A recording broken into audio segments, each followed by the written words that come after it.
Hello friends, welcome to KD academy. मेरा नाम कविता है और हम पढ़ रहे हैं हिंदी साहित्य का इतिहास। ओके फ्रेंड्स, सबसे पहले तो आपका इस चैनल पर जुड़ने के लिए बहुत बहुत धन्यवाद फ्रेंड। आज के गणतंत्र दिवस की आपको बहुत बहुत बधाई फ्रेंड्स। आज के लिए आपको इतना तो पता ही होगा, आज के दिन हमारे देश का संविधान जो है लागू हुआ था 26 जनवरी 1950 को। ओके फ्रेंड्स, और अगर आप इस चैनल पर नए हैं फ्रेंड्स तो चैनल को लाइक करो, सब्सक्राइब करो, शेयर करो और बेल आइकन को प्रेस करो, जिससे सारी वीडियो का नोटिफिकेशन आपको मिल जाए। और इससे पहले हम वीडियो शुरू करें फ्रेंड्स, आपको बता दूं कि अगर आपने इससे पहले की वीडियो नहीं देखे हैं तो वो जाके ज़रूर देखिए, वो आपके बहुत काम आने वाले हैं फ्रेंड्स। उसमें मैंने अभी तक आपके लिए 17 वीडियो अपलोड कर चुकी हूँ।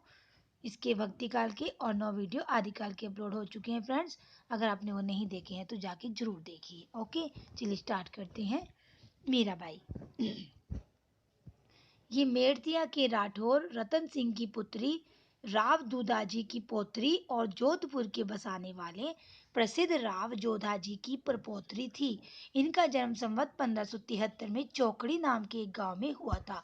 फ्रेंड्स नोट कर लीजिए ये कि इनका जन्म कहाँ हुआ था। इनका जन्म 1573 में चौकड़ी नाम के एक गांव में हुआ था। ओके फ्रेंड्स, और विवाह उदयपुर के महाराणा कुमार भोजराज जी के साथ हुआ था। ये आरंभ से ही कृष्ण भक्ति में लीन रहा करती थी। विवाह के उपरांत थोड़े दिनों में इनके पति का परलोकवास हो गया। ये प्राय मंदिर में जाकर उपस्थित भक्तों और संतों के बीच श्री कृष्ण भगवान की मूर्ति के सामने आनंद मग्न होकर नाचती और गाती थी। कहते हैं कि इनके इस राजकुल विरुद्ध आचरण से इनके स्वजन लोक निंदा के भय से रुष्ट रहा करते थे। यहाँ तक कहा जाता है कि इन्हें कई बार विष देने का प्रयत्न किया गया, पर भगवत कृपा से विष का कोई प्रभाव इन पर ना हुआ।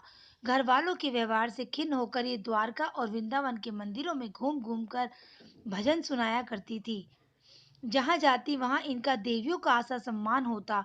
ऐसा प्रसिद्ध है कि घर वालों से तंग आकर इन्होंने गोस्वामी तुलसीदास जी को यह पत्र ये लिख कर भेजा था। ये पद स्वास्ति श्री तुलसी कुल भूषण दूषण हरण गोसाई बारही बार प्रणाम करो अब हरऊ शोक समुदायी घर के स्वजन हमारे जेते सबनहा उपाधि बढ़ाई साधु संग अरु भजन करत मोहि देत कलेश महाई मेरे मात पिता के सम हो भर हरि भक्त नहा सुखदाई हमको कहाँ उचित करीबो है सो लिखी है समझाई। इस पर गोस्वामी जी ने वीणा पत्रिका का यह पद लिखकर भेजा था। जाके प्रिय ना राम बेधई। फ्रेंड्स इट्स वेरी इंपॉर्टेंट, ये आ चुका है यूजीसी नेट में, अंडरलाइन कर लीजिए। ओके फ्रेंड्स, तुलसीदास का है ये। जाके प्रिय न राम बेदई सो नर तजिए कोटि बैरी सम जदपि परम स्नेही नाते सबे राम के मनियल सुहृदय सुसेव्य जहाँ लो अंजन कहाँ आँखी जो फूटे बहु तक कहाँ लो। पर मीराबाई की मृत्यु द्वारका में संवत 1603 में हो चुकी थी, अतः यह जन श्रुति की किसी कल्पना के आधार पर ही चल पड़ी। मीराबाई की उपासना माधुर्य भाव की थी, अर्थात अब ये भी फ्रेंड नोट कर लीजिए कि जो मीराबाई की इनकी उपासना भी फ्रेंड नोट कर लीजिए किस भाव की थी। मीराबाई की जो थी वो माधुर्य भाव की थी, ये पूछी जा चुकी है फ्रेंड्स। वे अपने इष्ट देव श्री कृष्ण की भावना प्रियतम या पति के रूप में करती थी। किस रूप में करती थी फ्रेंड्स? प्रियतम या पति के रूप में। इस भाव की उपासना में रहस्य का समावेश अनिवार्य है। इसी ढंग की उपासना का प्रचार सूफी भी कर रहे थे, अतः उनका संस्कार भी इन पर अवश्य उच्च पड़ा। जब लोग इन्हें खुले मैदान मंदिरों में पुरुषों के सामने जाने से मना करते, तब वे कहती कि कृष्ण के अतिरिक्त और पुरुष है कौन जिसके सामने लज्जा करूं। मीराबाई का नाम भारत के प्रधान भक्तों में है और इनका गुणगान नाभाजी, ध्रुवदास, व्यास जी, मलुकदास आदि सब भक्तों ने किया है। इनके पद कुछ तो राजस्थानी मिश्रित भाषा में है और विशुद्ध साहित्यिक ब्रज भाषा में। सब पर सब में प्रेम की तल्लीनता समान रूप से पाई जाती है। इनके बनाए 4 ग्रंथ कहे जाते हैं। अब फ्रेंड्स इनके जो ये ग्रंथ हैं इनके नोट कर लीजिए। नरसिंह जी का मायरा, गीत गोविंद टीका, राग गोविंद, राग सोरठ के पद। ओके फ्रेंड्स, अब आगे देखिए। बसो मेरे नैनन में नंदलाल,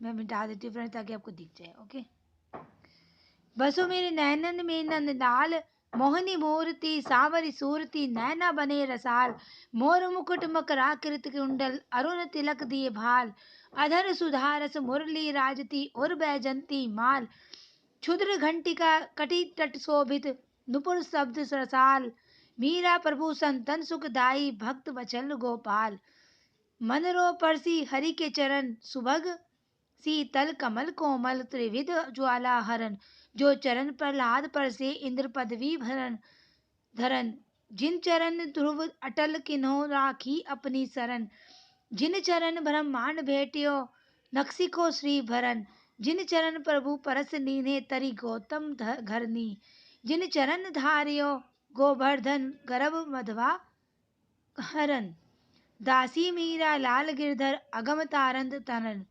ओके फ्रेंड्स, ये हमने मीराबाई को पढ़ा है। अब हम स्वामी हरिदास को पढ़ेंगे। अब इसके बारे में देख लीजिए इनका संप्रदाय कौन सा था। इनका 30 संप्रदाय था। इसके संपादक थे और ये वृंदावन में निम्बार्क मतार्द के अंतर्गत आते हैं। ओके फ्रेंड्स, अकबर के समय में एक सिद्ध भक्त और संगीत कला कोविद माने जाते थे। कविता काल 1600 से 1617 इनका ठहरता है। प्रसिद्ध गायनाचार्य तानसेन इनका गुरुवत सम्मान करते थे। ये प्रसिद्ध है कि अकबर बादशाह साधु के वेश में तानसेन के साथ इनका गाना सुनने के लिए आया करते थे। कहते हैं कि तानसेन इनके सामने गाने लगे और उन्होंने जानबूझकर गाने में कुछ भूल कर दी। इस पर स्वामी हरिदास ने उसे गाने को शुद्ध करके गाया। इस युक्ति से अकबर को इनका गाना सुनने का सौभाग्य प्राप्त हो गया। पीछे अकबर ने बहुत कुछ पूजा चढ़ानी चाहिए पर इन्होंने स्वीकृत ना की। इनका जन्म संवत आदि कुछ ज्ञात नहीं, पर इतना निश्चित है कि ये सनातन ब्राह्मण थे, जैसा कि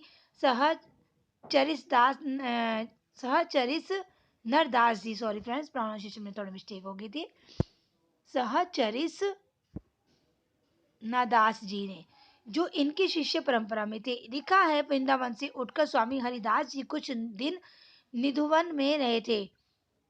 इनके पद कठिन राग रागनियों में गाने योग्य है। पढ़ने में कुछ उबड़ खाबड़ लगते हैं।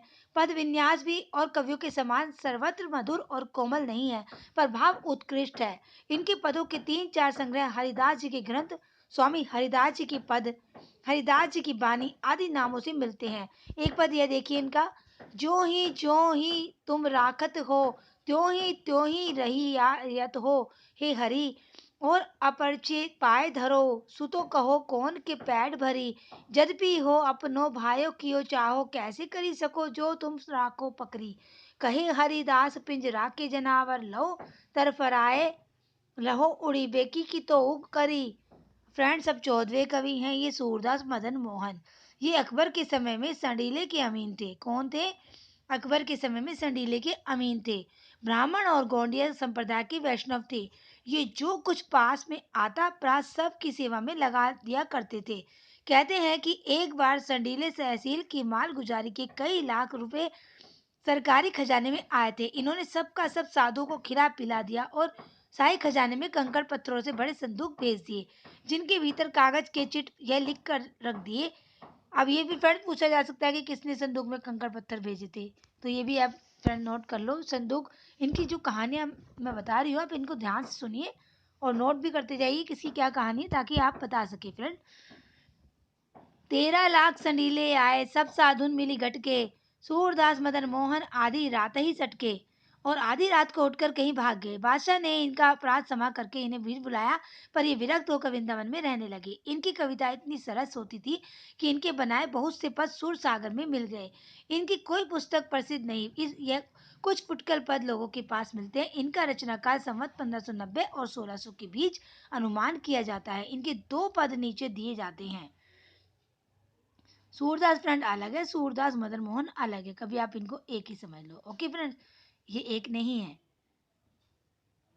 मधु के मतवारे श्याम खोलो प्यारे पलके, शीस मुकुट लटा छुटी और छुटी अलके, सुर नर मुनि द्वार थाड़े दरस हेतु कलकेई, नासिका के मोती सोहे बीच लाल ललकेई, कटी पीताम्बर मुरली का श्रवण कुंडल झलकेई, सूरदास मदन मोहन दरस दे हो भलकेई, नवल किशोर नवल नागरिया अपनी भुजा श्याम भुज ऊपर श्याम भुजा अपने उर्धरिया, करत विनोद तरनी तटिया तनिया तट श्यामा श्याम उमगी रस भरिया यो लपटाई रहे उर अंतल मरकत मणि कंचन जो जरिया उपमा को घन दामिनी नाई कदरप कोटि वार ने करिया सुर मदन मोहन बलि जोरी नंद नंदन विष भानु तुलरिया।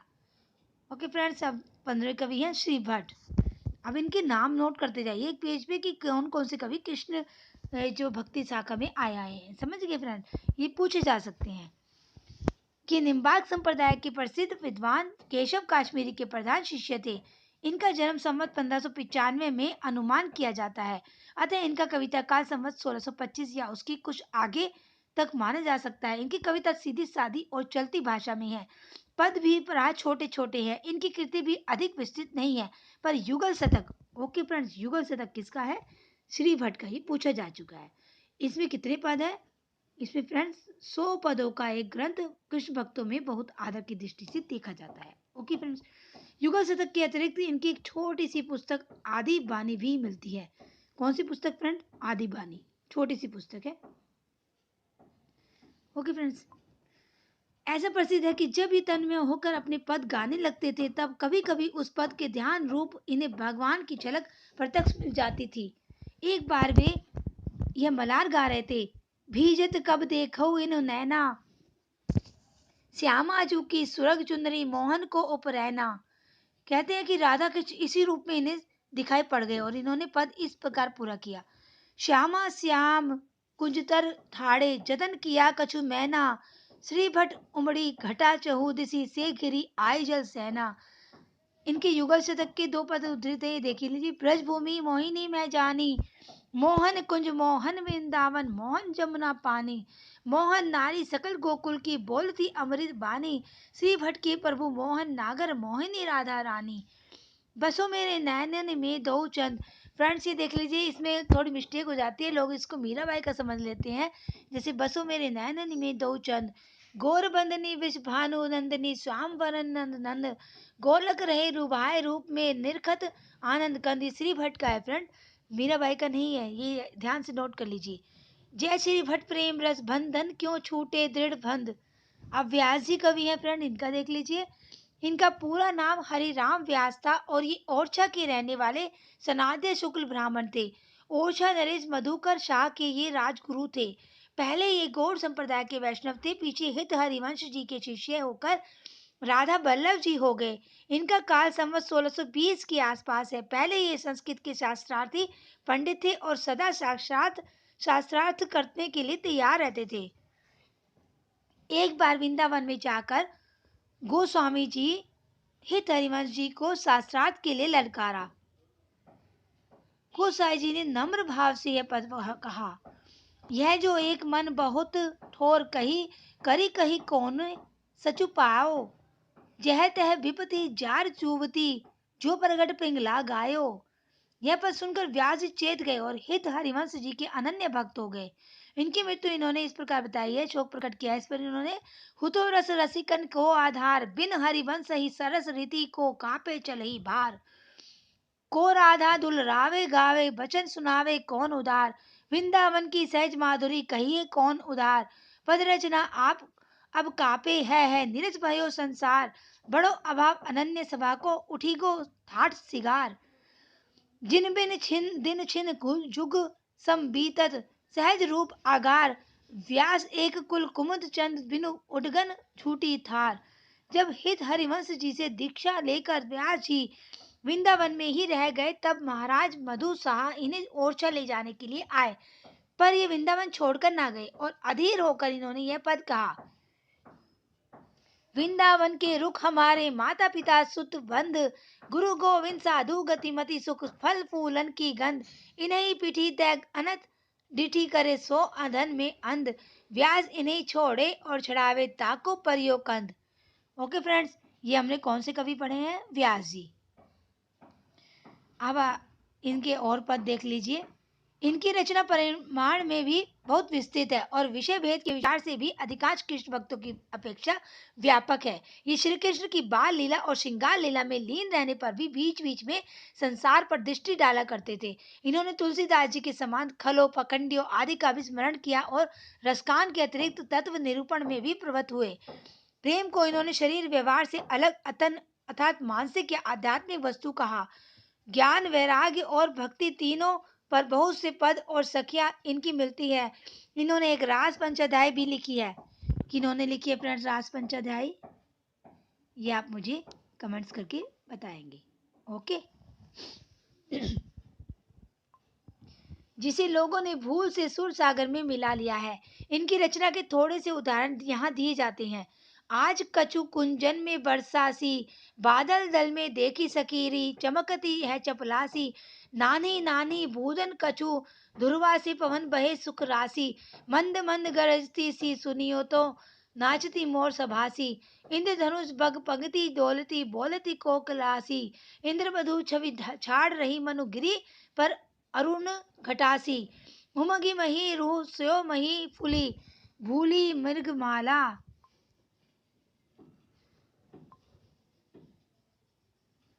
मृगमालासी, रटती प्यास चातक जो रसना रस भी पीवतहु प्यासी, सुगर राधिका प्रवीण बिना बर, रास रचियो श्याम संग पर, सुढंग धरनी तन्या तीरे, आनंद कंद वृंदावन सरद, मंद मंद पवन, कुसुम पुंज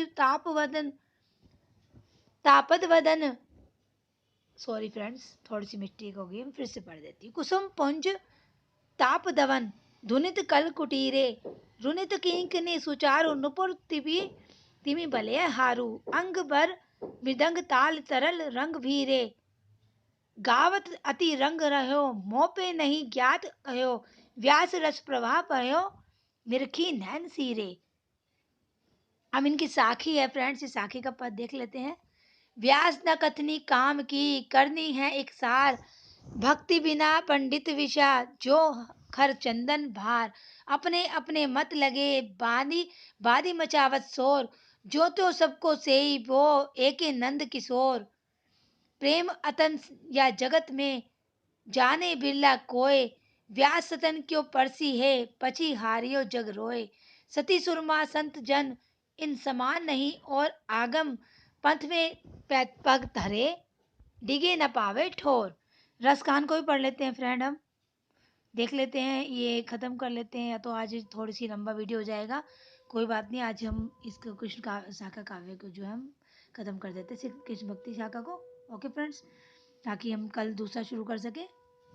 इसके बाद फुटकल रचनाएं आएगी फ्रेंड, देख लेती हूँ मैं, कल बता दूंगी आपको क्या होगा। आज हम कृष्ण भक्ति शाखा को खत्म ही कर लेते हैं। 17वें कवि हैं रस खान। ये दिल्ली के एक पठान सरदार थे। इन्होंने प्रेम वाटिका में अपने को शाही खानदान को कहा है। देखी गदर हित शाही भी, दिल्ली नगर मसान, छिनही बादशाह वंश की, ठसक छाड़ी रस खान। संभव है पठान बादशाहों की कुल परंपरा से इनका संबंध रहा हो। ये बड़े भारी कृष्ण भक्त और गोस्वामी विठल नाथ जी के बड़े कृष्ण कृपा पात्र शिष्य थे। 252 वैष्णवों की वार्ता में इनका वृतांत आया है। उक्त वार्ता के अनुसार ये पहले एक बनिए के लड़के पर आसक्त थे। एक दिन इन्होंने किसी को कहते हुए सुना कि भगवान से ऐसा प्रेम करना चाहिए जैसे रसखान का उस बनिए के लड़के पर है। इस बात से मर्माहत होकर ये श्री नाभा जी को ढूंढते ढूंढते गोकुल आए और वहां गोसाई विठल नाथ से दीक्षा ली। यही आख्यायिका एक दूसरे रूप में भी प्रसिद्ध है। कहते हैं जिस स्त्री पर ये आसक्त थे वे बहुत मानवती थी और इनका अनादर किया करती थी। एक दिन ये श्रीमद् भागवत का फारसी तजुर्बा पढ़ रहे थे। उसमें गोपियों के अनन्य और अलौकिक प्रेम को पढ़। फ्रेंड्स ध्यान से सुनो, जो मैं इनकी कहानियां पढ़ के आपको बता रही हूँ ये पूछी जा सकती है कि किसके लिए है। ओके फ्रेंड्स, इन्हें ध्यान हुआ कि उसी में क्यों ना मन लगाया जाए जिस पर इतनी गोपियां मरती थी। इस बात पर वे वृंदावन चले आए। प्रेम वाटिका के इस दोहे का संकेत लोग इस प्रकार बताते हैं इस घटना से। तोरी माननी ते ही ओ फोरी मोहिनी मान, प्रेम देव की छबही लाखी लकी भय मिया रसखान। फ्रेंड्स ये रसखान जो है वो बहुत इंपॉर्टेंट है, इनको ध्यान से सुनना। इन प्रवादों की से कम से कम इतना अवश्य सूचित होता है कि आरंभ से ही ये बड़े उद्गार इनके सवियों में निकले कि ये बड़े प्रेमी जीव थे। वही प्रेम अत्यंत गूढ़ भगवत भक्ति में परिणत हुआ। प्रेम के ऐसे सुंदर उद्गार इनके सवियों में निकले कि जन साधारण प्रेम या श्रृंगार संबंधी कवित सवियों को ही रसखान कहने लगे। जैसे कोई रसखान सुनाओ। इनकी भाषा बहुत चलती सरल और शब्दाडंबर मुक्त होती थी। शुद्ध ब्रजभाषा का जो चलतापन और सफाई इनकी और घनानन की रचनाओं में यह अत्यंत दुर्लभ है। इनका रचना काल संवत 1640 के उपरांत ही माना जा सकता है, क्योंकि गोसाई विठलनाथ जी का गोकुल वास जो है संवत 1643 में हुआ था। प्रेम वाटिका का रचना काल, प्रेम वाटिका फ्रेंड्स किसकी है मुझे कमेंट्स करके बताइए। ओके, संवत 1671 है। अतः इनके शिष्य होने के उपरांत ही इनकी मधुर वाणी स्फुरित हुई होगी। इनकी कृति परिमाण में तो बहुत अधिक नहीं है, पर जो है वह प्रेमियों के मर्म को स्पर्श करने वाली इनकी दो छोटी छोटी पुस्तकें अब तक प्रकाशित हुई है, प्रेम वाटिका और सुजान रस खान। ये इनकी दो पुस्तकें फ्रेंड्स, नोट कर लीजिए, ये पूछी जा सकी चुकी है फ्रेंड्स, इसलिए मैं आपको नोट करने के लिए कह रही हूँ। कवि सवैया और कृष्ण भक्तों के समान इन्होंने गीत काव्य का आश्रय न लेकर कवि सवैयों में अपने सच्चे प्रेम की व्यंजना की है। ब्रज भूमि के सच्चे प्रेम से परिपूर्ण ये दो सवैया अत्यंत प्रसिद्ध है। मानुस हो तो वही रसखान, बसो संग गोकुल गांव के ग्वारन। जो पशु हो तो कहा बसु, मेरो चरो नित नंद की धेनु मझारन। पाहन हो तो वही गिरी को, जो कियो हरि छत्र पुरंदर धारन। जो खग हो तो बसेरो करो, मिली कालंदी कुल कदम की डारन। या लकुटी अरु कामर, या पर राज तिहुपुर को तजी डारो। आठों सिद्धि नवो निधि के, सुखनंद की गाय चराए बिसारो। नैनन सोरस खान सभी ब्रज के, बन बाग तड़ाड़ निहारो। केतक ही गल कल घोत के, धाम करिल के कुंजन ऊपर वारो। अनुप्रास की सुंदर छटा होते हुए भी भाषा की चुस्ती और सफाई कहीं नहीं जा पाई है। बीच बीच में भावों की बड़ी सुंदर व्यंजना है। लीला पक्ष को लेकर इन्होंने रंजन कारिणी की रचना की है। भगवान प्रेम के वंशीभूत है, जहाँ प्रेम है वहीं प्रिय है, इस बात को रसखान कहते हैं। ब्रह्म में ढूंढियो पुराणन गानन, वेद ऋचा सुनी चौगुने चायन। देखो सुनियो कबहू न कहूँ, वह कैसे स्वरूप और कैसे सुभायन। तेरत हेरत हारी परियो, रसखान बतायो न लोग लुगायन। देखियो दुरो वह कुंज कुटीर में, बैठो पलोटन राधिका पायन। कुछ और देखिए फ्रेंड, मोर पखा, ये इंपॉर्टेंट है फ्रेंड, वेरी इंपॉर्टेंट पद, इसको नोट कर लीजिए। ये रसखान का है और आ चुका है। ओके फ्रेंड, पूछा जाता है। मोर पखा सिर ऊपर राख्यो, गुंज की माल गले परी पहिरोगी। ओढ़ी पीताम्बर लै लकुटी बन, गोधन कवालन संग फिरोगी। भावती सोई मेरी रस खान, सो तेरे कहे सब स्वांग करोगी। या मुरली मुरलीधर की, अंधरा ना धरी अंधरा ना धरोगी। शेष महेश गणेश दिनेश सुरेश हु, जाहि निरंतर गावे। जाहि अनादि अनंत अखंड, अछेद अभेद सुवेद बतावे। नारद से सुख व्यास रहे पची, हारे तऊ पुनि पार न पावे। तही अहिर की छोहरिया, छचिया भर छाछ पे नाच नचावे। ये प्रेम वाटिका से फ्रेंड्स देखिए। जेहि बिनु जाने कछुही नहीं, जानियो जात बसेस। सोई प्रेम जेहि जान के, रही न जात कछु शेष। प्रेम पास सो फसी परई, सोई जिए सदाई। प्रेम मरम जाने बिना, मरी को जीवत नाही। अब ध्रुवदास है फ्रेंड्स, ये भी देख लीजिए। ये 18वें कवि हैं, ध्यान से सुन लीजिए इनको भी। ये श्री हित हरिवंश जी के शिष्य स्वप्न में हुए थे। इसके अतिरिक्त इनका कुछ जीवन वृत्त नहीं प्राप्त हुआ है। ये अधिकतर वृंदावन ही रहा करते थे। इनकी रचना बहुत ही विस्तृत है और इन्होंने पदों के अतिरिक्त दोहे, चौपाई, कवि सवैया आदि अनेक छंदों में भक्ति और प्रेम तत्व का वर्णन किया है। छोटे मोटे सब मिलाकर इनके 40 ग्रंथों के लगभग मिले हैं।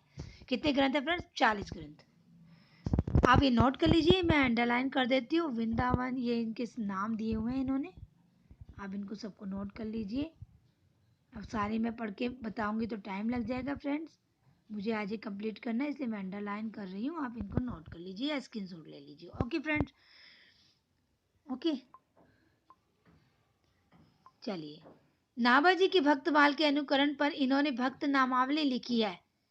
किसके अनुकरण पर लिखी फ्रेंड? नाभाजी की, नाभाजी के भक्तमाल के अनुकरण पर। ओके, भक्त नामावली लिखी है, जिसमें अपने समय तक के भक्तों का उल्लेख किया है। इनकी कई पुस्तकों में संवाद दिए हैं, जैसे सभा मंडली 1681, वृंदावन नसत 1686 और रस मंजरी 1698। इनके फ्रेंड्स ये सन भी नोट कर लीजिए, भी पूछे जाते हैं, क्रम वाइज भी पूछ लेते हैं कई बार। अतः इसका रचना काल संवत 1660 से 1700 तक माना जा सकता है।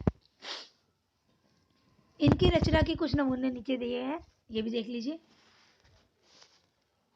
सिगार रसद से, सिगार रसद से फ्रेंड सॉरी। रूप जल उठत तरंग है, कटाक्षन के अंग अंग भोरन की अति गहराई है। नैनन को प्रतिबिंब परियो है, कपोलन में तेई भये मीन तहाँ ऐसी उर आई है। अरुण कमल मुस्कान मानो फबी रही, थिरकन बेसे के मोती को सुहाई है। भयो है मुदित सखी लाल को मराल मन, जीवन जुगल ध्रुव एक ठाव पाई है। नेह मजरी से प्रेम बात कछु कही नहीं, जाई उल्टी चाल तहा सब माई सॉरी भाई। प्रेम बात सुनी बोरो होई, तहा स्यान रहे नहीं कोई। तन मन प्राण नित्य ही छिन हारे, भली बुरी कछुए न विचारे। ऐसो प्रेम उपजी है जब भई, हित ध्रुव बात बनेगी तबई। भजन सत से फ्रेंड्स, बहु बीती थोरी रही, सो बीती जाए। हित ध्रुव बेगी विचारी, कै बसी वृंदावन आए। बसी वृंदावन आए त्यागी, राज ही अभिमान ही। प्रेम लीन है दीन आपको तृण समझा नहीं। सकल सार को सार भजन तू समझा नहीं, सकल सार को सार भजन तू करी रस रीति। रे मन सोच विचार रही, थोरी बहु बीती। कृष्णोपासक भक्त कवियों की परंपरा अब यहाँ समाप्त की जाती है फ्रेंड्स। यहाँ से सारे कृष्ण भक्त जो है वो सब हो गए हैं पूरे। इनका अभिप्राय यही नहीं है कि ऐसे भक्त कवि आगे और नहीं हुए। कृष्णगढ़ नरेश महाराज, नागरी दास जी, अलबेली अली जी, चाचा हित वृंदावन दास जी, भगत रसिक आदि अनेक पहुंचे हुए भक्त बराबर होते गए फ्रेंड, इनको भी नोट कर लेना। लेकिन वो ज़्यादा इंपॉर्टेंट थे इसलिए इन्होंने उनका पूरा उल्लेख किया है। जिन्होंने बड़ी सुंदर रचनाएं की है, पर पूर्वोक्त काल के भीतर ऐसे भक्त कवियों की जितनी प्रचुरता रही है उतनी आगे चलकर नहीं। वे कुछ अधिक अंतर देकर हुए हैं। ये कृष्ण भक्त कवि हमारे साहित्य में प्रेमाधुर्य का जो सुधा स्रोत बहा गए हैं, उसके प्रभाव से हमारे काव्य क्षेत्र में सरसता और प्रफुल्लता बराबर बनी रहेगी। दुखवाद की छाया आकर भी टिकने ना पाएगी। इन भक्तों का हमारे साहित्य का बड़ा भारी उपकार है। फ्रेंड्स आज के लिए तो काफ़ी है। ओके, कल फिर मिलेंगे और मैं आपको मोटिवेशन के लिए आपको कुछ बताना चाहती हूँ फ्रेंड्स। अब जनवरी पूरा हो चुका है, अगर आपने अभी तक पढ़ाई शुरू नहीं करी है तो फ्रेंड्स जरूर कर दीजिए। वरना अगर आपको नेट क्लियर करना है तो आप फ्रेंड्स पढ़ाई शुरू कर दीजिए। अगर देखिए अभी एमए वगैरह के लिए तो आप कर लेंगे, लेकिन एमए में भी आपको जो है नंबर, एमए के स्टूडेंट को भी नंबर ज़्यादा चाहिए फ्रेंड्स, क्योंकि आगे आगे कुछ नहीं पता। यूजीसी नेट के लिए भी आगे नंबर बढ़ा दे, अभी तो 55% है, आगे और भी बढ़ सकते हैं परसेंटेज इसमें। अगर आपको फॉर्म भरना पड़े, अभी तो इन्होंने यूजीसी नेट वालों ने 55% किया हुआ है एमए में, बाद में क्या पता 60 कर दे, इनका कुछ पता नहीं फ्रेंड। इसलिए अभी से नंबरों के लिए पढ़ना शुरू कर दो फ्रेंड्स। एमए वाले भी, पीजी यूजी सब, यूजी के भी देखे जाते हैं फ्रेंड्स।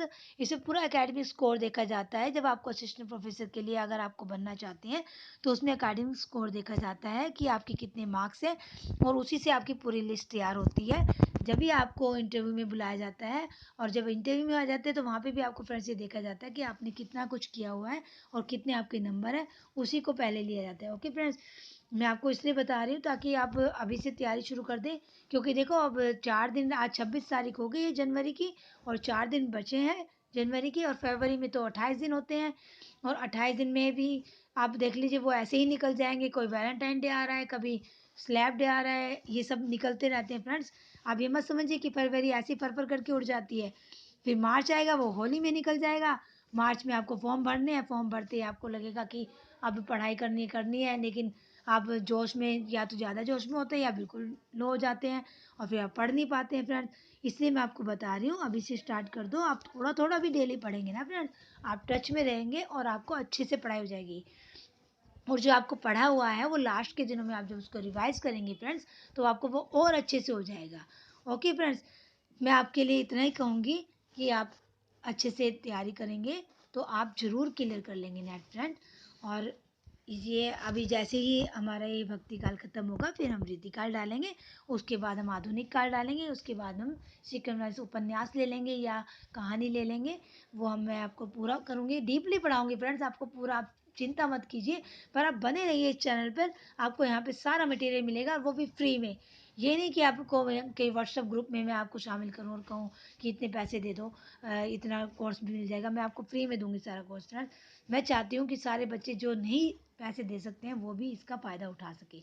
ओके फ्रेंड्स, सभी तो बच्चे आप पैसे नहीं दे सकते हैं। सभी कुछ पैसे दे सकते हैं, कुछ नहीं दे सकते हैं। सबके पास इतना नहीं होता फ्रेंड, मैं जानती हूँ सबकी कंडीशन को। लेकिन कुछ जो है दे सकते हैं तो वो क्लियर कर जाते हैं, और जो नहीं दे सकते वो बेचारे रह जाते हैं। इसलिए मैं कह रही हूँ फ्रेंड्स, आप मेरे साथ चैनल पर बने रहिए। मैं आपके लिए पूरा मटेरियल लाऊंगी और आपको मोटिवेट भी करूंगी, और आपके लिए मॉक टेस्ट भी लाऊंगी लास्ट में फ्रेंड्स। लास्ट के 1 महीने के मैं आपको स्टार्ट कर दूंगी मॉक टेस्ट भी, और साथ साथ मटेरियल भी कंप्लीट कराने की कोशिश करूंगी फ्रेंड। ओके, चलिए अब मैं आपसे विदा लेती हूँ, और कल तक के लिए बाय फ्रेंड्स। कल फिर मिलेंगे। Okay, have a good day.